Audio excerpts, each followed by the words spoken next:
vainqueur du Pays des Landes sur la plage des Estagnots. La pression monte pour ce 4e tour. Tous les espoirs se tournent vers Michel Bourez, l'unique représentant français. Mais pour l'heure, on retrouve Bianca à la rencontre de Mickey Picon. Retour sur sa déception. Allez, au bar! Mickey, est-ce qu'on peut faire un petit retour sur ce qui s'est passé? On peut dire que les vagues landaises ne t'ont pas fait de cadeau. Effectivement, les conditions dans les Landes, c'est toujours difficile. La marée joue un grand rôle pour les vagues. Donc malheureusement, je suis passé à marée basse et il y a eu pas mal d'accalmie, il n'y avait pas trop de vagues. Donc j'ai été un peu malchanceux, mais bon, la vie, c'est pas grave. Donc comment ça va se passer pour te maintenir dans le CT? Ça marche comment?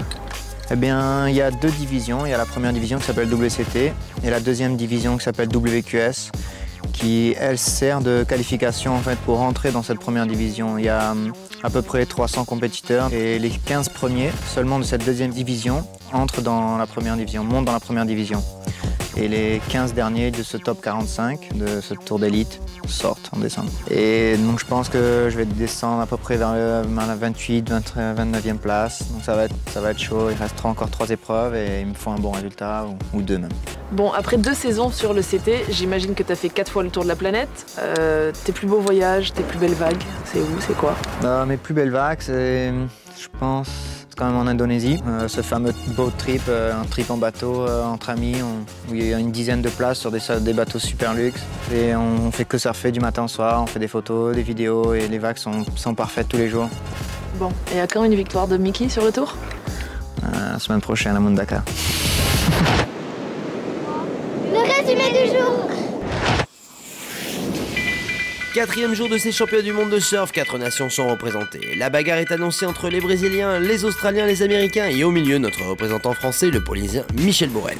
On commence tout de suite avec Kelly Slater opposé à Taylor Knox. Kelly survole la série avec une excellente vague à 7 minutes de la fin qui le prend plus vers les quarts de finale, rejoignant ainsi Adriano Souza, Bobby Martinez et Mick Campbell.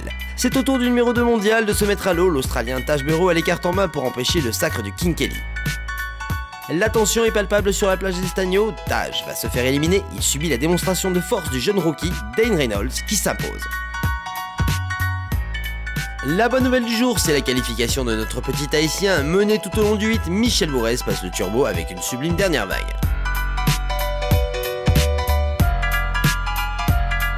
Salut Michel, alors ça y est, un ticket pour l'écart? Ouais putain, enfin, je pensais pas y aller jusque là, mais bon, c'est pas fini. Allez Michel, en tout cas, nous, on est tous avec toi. Merci. Dis donc, j'ai l'impression qu'on glisse vers un 9e sac du King Kelly. Ah mais moi j'en suis plus que sûre. Je vous donne rendez-vous demain pour la suite avec les quarts de finale.